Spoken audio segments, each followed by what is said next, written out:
treniņus, spēlītas. Kā vecajos laikos spēlējās bērni.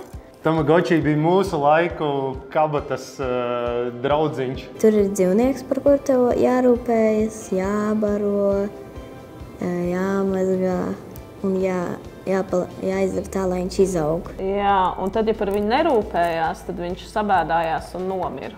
Un kaitināja citus cilvēkus ar šiem.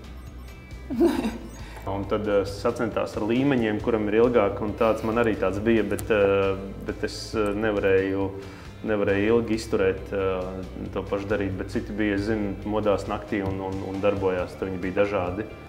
Tas bija milzīgs prieks, jo kaut ko tādu līdz tam es nebiju redzējis. Un šitas ir tā kā Nintendo tikai vecajos laikos.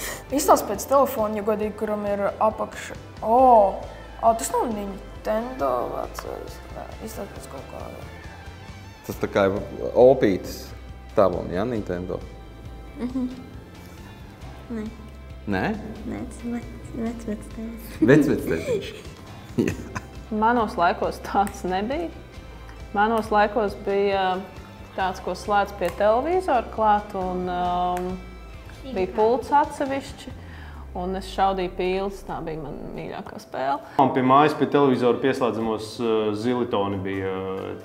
Tas bija ar tādiem kārtridžiem ieliekami. Tas bija pirmais, kas bija kaut kāda spēlīte, kas noturēja mājās. Bet pirms tam mums pat, man līdz tādam saprātīgam vecumam laikam nemaz nebija. Man bērnībā šitādas lietas, ka parādījās visi tētrīši un tādas lietas bija ar liels prieks. Bet uz doto brīdi skatoties spēlītēm, es domāju, ka es skolu nepabeigtu, ja man bērnībā būtu šitādi izvēle. Bet varbūt arī pabeigtu. Man ir Roblox, bet es viņu spēlēju reti kādu. Un otra mīļākā spēlīte ir tāda par mašīnām, bet viņa ir jaudīna. Minecraft. Man arī iebjās Minecraft, es pēc, ka nesaprotu viņu. Bet mēs pazaudējām kārtuģu. Pēters pazaudēja kārtuģu. Pazuda. Pazaudēja. Jā.